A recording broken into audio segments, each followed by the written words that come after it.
എന്റെ പ്രിയപ്പെട്ട മാതാപിതാക്കളോട് രാവിലെ മുതൽ വൈകുന്നേരം വരെ ജീവിതത്തിന്റെ രണ്ടറ്റം തമ്മിൽ കൂട്ടിമുട്ടിക്കാനുള്ള പെടാപ്പാടിന്റെ നടുവിൽ മക്കളെ നാളെ ഒരു പ്രതീക്ഷയായി വളർത്തിക്കരുന്ന മാതാപിതാക്കളോട് നാം എന്ത് മുൻകരുതലാണ് നമ്മുടെ മക്കൾ വളർന്നു വരുമ്പോ ലഹരി മാഫിയ നമ്മുടെ വീടിന്റെ ഉള്ളിൽ ആ പാവ അമ്മ അറിഞ്ഞില്ലല്ലോ തന്റെ മകൻ കഞ്ചാവിന് അടിമയാണെന്ന്. നമ്മുടെ കുട്ടികൾ പോകുന്ന സ്കൂളിന്റെ മുമ്പിൽ ലഹരി മാഫിയ, അത് പറ്റാന്ന് പറഞ്ഞാൽ പറയുന്നവർക്കെതിരെ പിന്നീട് പ്രകോപനമുണ്ടാക്കുക. ഞാൻ എന്റെ പ്രിയപ്പെട്ട സഹോദരങ്ങളോട് ഓർമ്മിപ്പിക്കുകയാണ്, ഗവൺമെന്റിന് ബാധ്യതയില്ലേ? പഞ്ചായത്തിന് ബാധ്യതയില്ലേ? മഹല്ല് കമ്മിറ്റിക്ക് ബാധ്യതയില്ലേ? ഇമാമിങ്ങൾക്ക് ബാധ്യതയില്ലേ? രക്ഷകർത്താക്കൾക്ക് ബാധ്യതയില്ലേ? പ്രബോധകന്മാർക്ക് ബാധ്യതയില്ലേ? ഈ ലഹരി മാഫിയുടെ കൈകളിൽ എങ്ങാനും നമ്മുടെ മക്കൾ അകപ്പെട്ടു പോയാൽ, ഉസ്താദേ എന്റെ മകൻ പെട്ടിട്ടില്ല എന്ന് നമ്മൾ ആശ്വസിച്ചാൽ, എന്റെ പ്രിയപ്പെട്ട സഹോദരങ്ങളെ, ദുരന്തങ്ങൾ നമ്മളെ തേടി വരും. അതുകൊണ്ട് നാം ചെയ്യേണ്ട ചില മുൻകരുതലുകളുണ്ട്. അള്ളാഹു മനസ്സിലാക്കാൻ ബോധം നൽകട്ടെ. ലഹരി മാഫിയ കേരളത്തിൽ പിടിമുറുക്കുന്നു. മദ്യത്തെ ആർക്കും വേണ്ട, ഇപ്പൊ എല്ലാവർക്കും കഞ്ചാവ് ലഹരിയും മതി. എന്ത് നടപടിയാണ് ഗവൺമെന്റ് എടുത്തിട്ടുള്ളത്? അതേതെങ്കിലും ഇപ്പോഴത്തെ ഗവൺമെന്റ്, ഇമ്മ LDF ഇമ്മ UDF ഏതു ആവട്ടെ, രണ്ടാലൊരു ഏത് ഗവൺമെന്റുകളാകട്ടെ, ഗവൺമെന്റുകൾ ഇത് നടപടിയായി എടുത്തിട്ടുള്ളത്. ഈ നാട്ടിലെ അവസാനത്തെ മയക്കുമരുന്ന് കച്ചവടക്കാരനും കൊല ചെയ്യപ്പെടുകയോ ജയിലടക്കപ്പെടുകയോ അവർ സ്വയം കീഴടങ്ങി ഈ നിയമത്തിന് മുമ്പിൽ വരുന്നത് വരെ എനിക്ക് വിശ്രമമില്ല എന്ന് പ്രസംഗിച്ച ആളാണ് ഫിലിപ്പീൻസിന്റെ പ്രസിഡന്റായിരുന്ന റോഡ്രിക്സ്. എടുത്ത സമയത്ത് അദ്ദേഹം പ്രസംഗിച്ചതാണ്. അദ്ദേഹം എന്ത് ചെയ്തു എന്നറിയോ?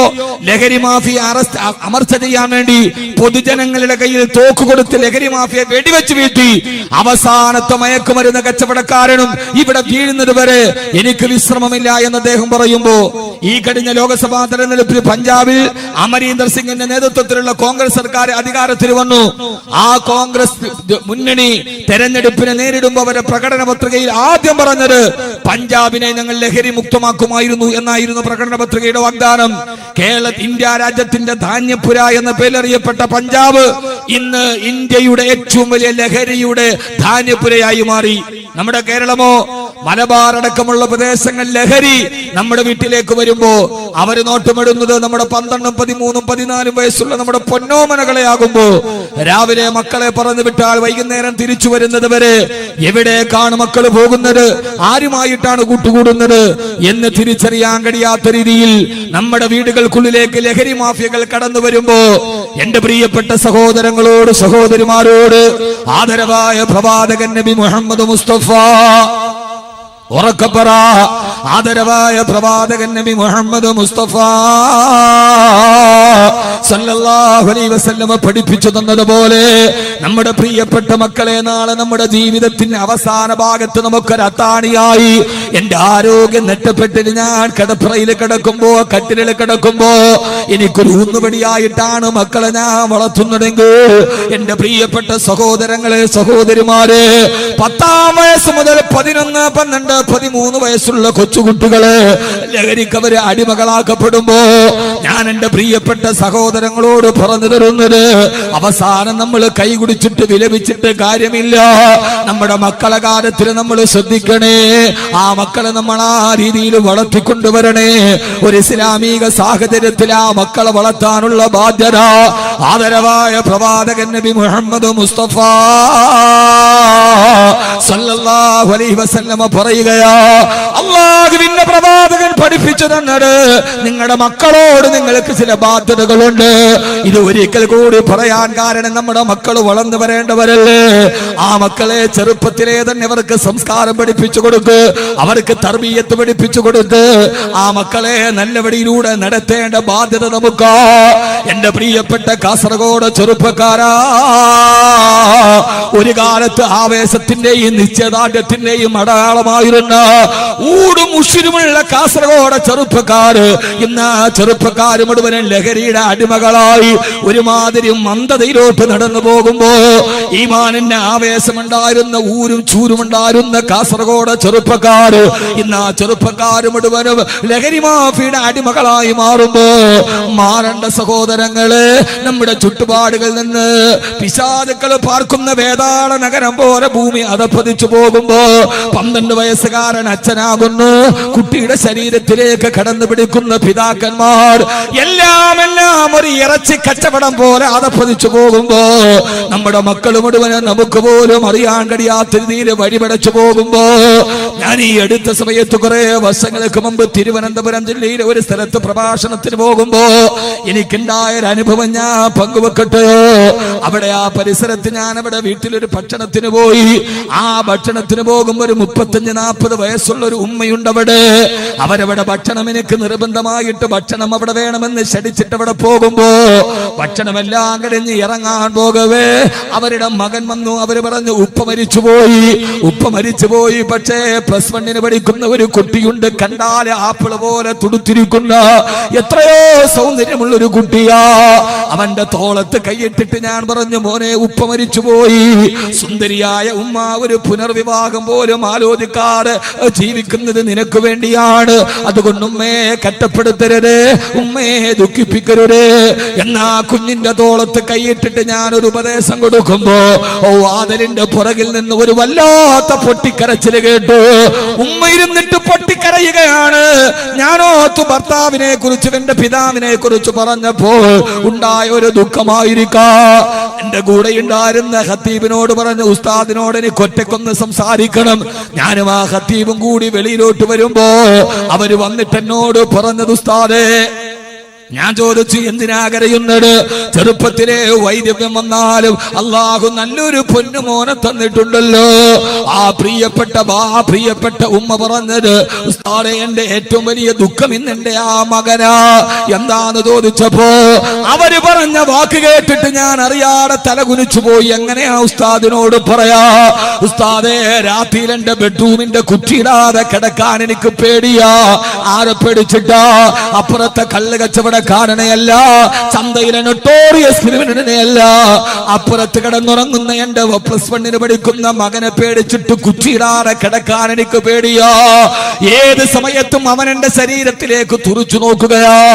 ഏത് സമയത്തും ഞാൻ മീൻ വെട്ടാനിരിക്കുമ്പോ, അടുക്കളയിൽ ഇരിക്കുമ്പോ, അടുക്കള പണി ചെയ്യുമ്പോ എന്റെ വസ്ത്രാന്തരങ്ങൾ മാറിപ്പോകുമ്പോ എന്റെ ശരീരത്തിലേക്ക് ഒരു വല്ലാത്ത നോട്ടം നോക്കുന്ന മകനെ എനിക്ക് പേടിയാന്നാ കേരളത്തിന്റെ ഉമ്മ പറയുമ്പോ, എന്റെ പ്രിയപ്പെട്ട സഹോദരാ സഹോദരി, ഞാനിതൊക്കെ പറയുന്നത് കേരളത്തിന്റെ ഇടുക്കി ജില്ലയിലെ തേക്കടി എന്ന വിനോദസഞ്ചാര കേന്ദ്രത്തില് 19 വയസ്സുകാരി പെണ്ണിനെ മാനഭംഗന്തയില് ആരോ അവളെ കഴുത്ത് ഞെരിച്ചു കൊന്നിട്ട് അവളുടെ തല ഒരു വൃക്ഷത്തിന്റെ പൊത്തിലേക്ക് കുത്തിക്കയറ്റിയത്രേ. അവസാനം പ്രതി അറസ്റ്റ് ചെയ്തു. ആരെന്നറിയോ? ആ 9 വയസ്സുകാരി പൊന്നുമോളുടെ കൂടെ സ്കൂളിൽ പോകുന്ന ഒരേ ഓട്ടോറിക്ഷയിൽ സഞ്ചരിക്കുന്ന തൊട്ടടുത്തുള്ള 14 വയസ്സുകാരനാണ് പ്രതി. പ്രതിയെ കൊണ്ടുവന്ന് പോലീസ് ഉദ്യോഗസ്ഥർ ചോദിച്ചു, നിനക്ക് 9 വയസ്സുള്ള അടുത്തിരിക്കുന്ന പൊന്നുമോളോട് ഈ ചിന്ത തോന്നാൻ കാരണമെന്തെന്ന് ചോദിക്കവേ ആ കുട്ടി പറഞ്ഞ മറുപടി ഓരോ മാതാപിതാക്കളോട് ഞാൻ പങ്കിടുകയാണ്. ആ കുട്ടി പറഞ്ഞു, എനിക്കെന്റെ സഹപാഠിയോട് ഇത് തോന്നാൻ കാരണം വാപ്പ മദ്യപാനിയാണ്. വൈകുന്നേരം മദ്യപിച്ചിലേക്ക് കെട്ട് വാപ്പ ഒരു സീഡിയുമായിട്ട് വരും. രാത്രി വാപ്പയും ഉമ്മയും അത് ഒന്നിച്ചിരുന്നിട്ട് ബ്ലൂ ഫിലിമിന്റെ സീഡി കാണാറുണ്ട്. അടുത്ത് കിടന്നിട്ട് ഉറക്കം നടിച്ചിട്ട് പലപ്പോഴും ഞാനിത് കണ്ടിട്ടുണ്ട്. മാതാപിതാക്കളില്ലാത്ത സമയത്ത് ആ സീഡി ഞാൻ പലപ്പോഴും പ്ലേ ചെയ്ത് കണ്ട് അതിൽ നിന്നാണ് എന്റെ വികാരങ്ങൾ വഴിതെറ്റി പോയതെന്ന് കേരളത്തിന്റെ 14 വയസ്സുകാരൻ പോലീസ് ഉദ്യോഗസ്ഥരോട് മറുപടി പറയുമ്പോ ആർക്ക് നേരെയാണ് വിരൽ ചൂണ്ടേണ്ടത്? ഈ 14 വയസ്സുകാരൻ വഴിപടച്ചു പോയപ്പോ അവനെയാണോ കല്ലെറിയേണ്ടത്? അതല്ല അവന്റെ മനസ്സിലെ അനാശാസ്യത്തിന്റെ വിത്തുകൾ പൂകിയ മാതാപിതാക്കളെയാണോ കല്ലെറിയേണ്ടത്? ആരാണ് ഈ കുട്ടിയെ വഴിപടപ്പിച്ചത്? അതുകൊണ്ടാണ് ഖുർആൻ പറയുന്നത്, നാളെ പരലോകത്ത് പടച്ചറപ്പിന്റെ നരകത്തിന്റെ മുമ്പ് ചില മക്കൾ അല്ലാഹുവിനോട് പറയുമത്രേ, അല്ലാഹുവേ, ചില മക്കളെ അല്ലാഹു നരകത്തിന്റെ അഗാധമായ തീനാളങ്ങളിലേക്ക് വലിച്ചെറിയാൻ പോകുമ്പോ ആ മക്കൾ പറയും, അല്ലാഹുവേ റബ്ബനാ ആതിഹിം ളഅഫൈൻ മിനൽ അദാബ് വൽഅൻഹും ലഅനൻ കബീറാ. പടച്ചവനെ, ഞങ്ങളെ വഴിപടപ്പിച്ചത് ഈ മാതാപിതാക്കളാണ്, ഞങ്ങളെ വഴിതെറ്റിച്ചത് ഞങ്ങളുടെ മാതാപിതാക്കളാണ്.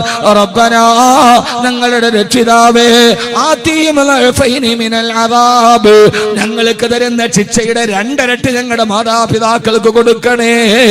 വൽഅൻഹും വല്ലനുഹും അലനന കബീറാ. അല്ലാഹു ആ സമൂഹത്തെ ശപിക്കുമെന്ന് ഖുർആൻ പറയുമ്പോ എന്റെ പ്രിയപ്പെട്ട സഹോദരങ്ങളെ, നമ്മുടെ മക്കൾ വളർന്നു വരുന്നത് പിശാചുക്കൾ പാർക്കുന്ന ഒരു നഗരത്തിലാണ്. ആ പൈശാചികതയുടെ വക്കിലേക്ക് വീടാതിരിക്കാ നമ്മുടെ മക്കളെ നല്ല അന്തരീക്ഷത്തിൽ വളർത്തണേ. അല്ലാഹു നമുക്ക് തൗഫീഖ് നൽകി അനുഗ്രഹിക്കുമാറാകട്ടെ. അല്ലാഹു നമ്മുടെ മക്കളെ നേർവഴിയിലാക്കട്ടെ. ആമീൻ പറയും. ആമീൻ പറയാത്തോണ്ട് എനിക്ക് തോന്നുന്നു എല്ലാവരും മക്കൾ നല്ല നേർവഴിയിലാണെന്നാണ്. ആണോ? ആണെങ്കിൽ അൽഹംദുലില്ലാ, അല്ലാഹുവിനെ നിലനിർത്തി തരട്ടെ. അല്ലെങ്കിൽ പിന്നെ ആമീൻ പറയാത്തതിന് ഇപ്പൊ എന്ത് പറഞ്ഞാലും അവൻ നന്നാവണ കോളൊന്നും ഇല്ല എന്ന് മനസ്സിൽ കരുതിയിട്ടാണ്. ആ രീതിയിൽ വഴിവെറ്റിപ്പോ രണ്ട് സാധ്യതയാണ്. ഒന്നുകിൽ അവര് നല്ല മക്കളാണ്, അല്ലെങ്കിൽ ഇനി എന്തായാലും ഇനി അവൻ തിരിച്ചു വരൂല എന്ന നിരാശയാണ്. രണ്ടാലൊന്നുണ്ടാവാം. അള്ളാഹു നമ്മുടെ മക്കളെ നല്ല മക്കളാക്കി തരട്ടെ. അതിനെന്താ ചെയ്യുക? വേറെ കുറെ നമ്മൾ വായിട്ട് പറഞ്ഞിട്ട് കാര്യമില്ല. ഇനിയുള്ള തലമുറയെങ്കിലും നന്നാവണം. അതിനാദ്യം ചെയ്യേണ്ടത് എന്താ? ഒന്ന് രണ്ട് കാര്യങ്ങൾ ഞാൻ പഠിപ്പിച്ചു. ഹബീബായ റസൂലുള്ളാഹി സ്വല്ലല്ലാഹു അലൈഹി വസല്ലം ഇനിയുള്ള മക്കളുടെ കാര്യത്തിൽ 11 വയസ്സാകുമ്പോൾ മക്കൾ വഴിതെറ്റാൻ തുടങ്ങും. നമ്മുടെ കുട്ടികൾ സിഗരറ്റ് വലിക്കുന്ന കണ്ട അപ്പോഴേ തീരുമാനിച്ചോണം ഇവൻ ആരുടെ വലയത്തിൽ പെട്ടിട്ടുണ്ട്. നമ്മുടെ കുട്ടി കഞ്ചാവ് വലിക്കുന്നത് കാണണ്ട, കള്ളു കുടിക്കുന്നത് കാണണ്ട, അവൻ സിഗരറ്റ് വലിക്കുന്നത് ഉപ്പയോ ഉമ്മയോ കണ്ടാൽ അപ്പൊ നിങ്ങൾ എന്താ മനസ്സിലാക്കേണ്ടത്? ഇവൻ വേറെ ഏതോ ഒരു കൂട്ടുകെട്ടിലോ ഒരു സ്വാധീനത്തിനോ ഇവൻ വഴങ്ങിയിട്ടുണ്ട്. അതൊരു അടയാളമാണ്. അപ്പോഴേ നമ്മുടെ കുട്ടികളുടെ കാര്യത്തിൽ നിതാന്ത ജാഗ്രത പുലർത്തണം. നമ്മെ സംബന്ധിച്ചോളം കാസർഗോഡ് പ്രദേശത്ത് മാത്രമല്ല, കേരളത്തിന്റെ എല്ലായിടത്തും. എല്ലാവരും പറയും കാസർഗോഡ് ലഹരി മാഫിയ. അല്ല, എല്ലായിടത്തും ഉണ്ട്, ഒരിടത്തൊന്നുമല്ല. ഇതിനേക്കാൾ കൂടുതലുണ്ട് അടുത്ത ജില്ലകളിൽ. പക്ഷേ നമ്മൾ അറിയുന്നില്ല എന്ന് മാത്രം. സ്കൂളിന്റെ മുമ്പിലുള്ള പെട്ടിക്കടകളിൽ പോലും ഒരു സൈസ് കോളയുണ്ട്, അത്ര പെപ്സി. ആ പെപ്സി ഒറിജിനൽ പെപ്സി അല്ല, അതിന്റെ ഉള്ളിൽ ഒരു ഗുളിക കലർത്തും. അത് കുടിക്കാൻ കുട്ടികളുടെ തിരക്കാണ്. ഒരു പ്രാവശ്യം കുടിച്ചാൽ അവൻ പിന്നെ അത് കുടിക്കാതിരിക്കില്ല. ആ രീതികളിൽ സ്കൂളുകൾ കേന്ദ്രീകരിച്ച് നടക്കുന്ന വാണിഭങ്ങൾ, ഇതൊന്നും നമ്മൾ അറിയുന്നില്ല. നമ്മുടെ കുട്ടികളെ ഇതിനേറ്റവും പ്രധാനപ്പെട്ട ഒരു വഴി നമ്മുടെ കുട്ടികളെ ഖുർആൻ പറഞ്ഞതുപോലെ വളർത്തുക എന്നതാണ്. അള്ളാഹു നമുക്ക് നമ്മുടെ കുട്ടികളെ അങ്ങനെ വളർത്താൻ തൗഫീക്ക് നൽകട്ടെ. നമ്മളാകെ മക്കളുടെ കാര്യത്തിൽ ബോധവാന്മാരാകുന്നത് ഒരു 10-15 വയസ്സായി, SSLC ഒക്കെ കഴിഞ്ഞു. ശ്രദ്ധിക്കണം നമ്മൾ. നമ്മുടെ കുട്ടികൾ രാത്രി വീട്ടിൽ വരാതായി, വൈകി വരാൻ തുടങ്ങിയാൽ അപ്പോഴേ നിങ്ങൾ മനസ്സിലായിക്കോണം ഇവൻ വീട്ടിൽ നിന്ന് പോലും അകന്നു പോകുന്ന ഒരു കൂട്ടുകെട്ടിൽ ഇവൻ പെട്ടിട്ടുണ്ട്. ഉപ്പമാരെ, ഉമ്മമാരെ, മക്കളെ രാത്രിയായാലും വീട്ടിൽ വരാത്ത മക്കൾ ഇശാ നമസ്കാരം കഴിഞ്ഞ് അത്താഴം കടിക്കുമ്പോൾ നമ്മുടെ കുട്ടികൾ നമ്മുടെ കൂടെ അത്താഴം കടിക്കാൻ നമ്മൾ നിർബന്ധത പുലർത്തേണ്ടതുണ്ട്. അത് ഉസ്താദ് ഈ കാലഘട്ടമല്ലേ, വെക്കേഷൻ അല്ലേ, അവന് 12 മണി വരെ ഇരിക്കട്ടെ, പാടില്ല. നമ്മുടെ മക്കൾ അത്താഴം കടിക്കുമ്പോൾ നമ്മുടെ കൂടെ ഉണ്ടാവണം. അങ്ങനെയാണോ എന്ന് നിങ്ങളൊന്ന് ചിന്തിക്കുക. അത്താഴം കടിക്കാൻ ഞാൻ വേറെ എന്നും പറഞ്ഞെന്തിനാണ്? അത്താഴം കടിക്കാൻ നമ്മുടെ വീട്ടിൽ നമ്മുടെ മക്കൾ ഉണ്ടാകണമെന്ന ഒരു നിർബന്ധ ബുദ്ധി നമുക്കില്ല. നമ്മൾ പരമാവധി അഴിച്ചുവിടുകയാണ്. പെണ്ണുങ്ങൾ ബദ്ധശ്രദ്ധാലുക്കളല്ല. കഞ്ചാവ് മാഫിയ എന്നത് ഏറ്റവും വലിയൊരു വലയാണ്. അവരാരെയും മിനിങ്ങാന്ന് 4 ദിവസം മുമ്പ് ഇടുക്കി ജില്ലയിൽ, എന്റെ വീട് ഇടുക്കി ജില്ലയിലാണ്, അവിടെ 2 പെൺകുട്ടികളെ, കഞ്ചാവ് കാരിയർമാരായ 2 പെൺകുട്ടികളെ പോലീസ് പിടിച്ചു. ഒരു പെൺകുട്ടി കണ്ണൂർ ജില്ലയിൽ നിന്നാണ്, പിടിക്കുന്നത് ഇടുക്കിയിൽ നിന്നാണ്. ആ കുട്ടിയെ കുറിച്ചുള്ള വാർത്തകൾ വരുമ്പോ അവള് കണ്ണൂർ ജില്ലയിലെ തളിപ്പറമ്പിനടുത്തുള്ള ഒരു സ്ഥലത്ത് മാന്യമായി ജീവിച്ച ഒരു കുട്ടി. ഭർത്താവ് ഗൾഫിലാണ്. ആ ഭർത്താവ് ഗൾഫിലായിരുന്ന കുട്ടി വളരെ മാന്യമായ ആ പെൺകുട്ടിയെ കുറിച്ച് അയൽവക്കക്കാർക്ക് നല്ലതേ പറയാനുള്ളൂ. മിതഭാഷി, ആരോട് കൂടുതൽ സംസാരിക്കാറില്ല. ഒരിക്കൽ ആലപ്പുഴയിൽ നിന്നൊരു ചെറുപ്പക്കാരൻ അവളുടെ ഫോണിലേക്ക് ഒരു മിസ് കോൾ അടിച്ചതാണ്. ആ മിസ് കോൾ പിന്നെ സൗഹൃദമായി, പ്രണയമായി.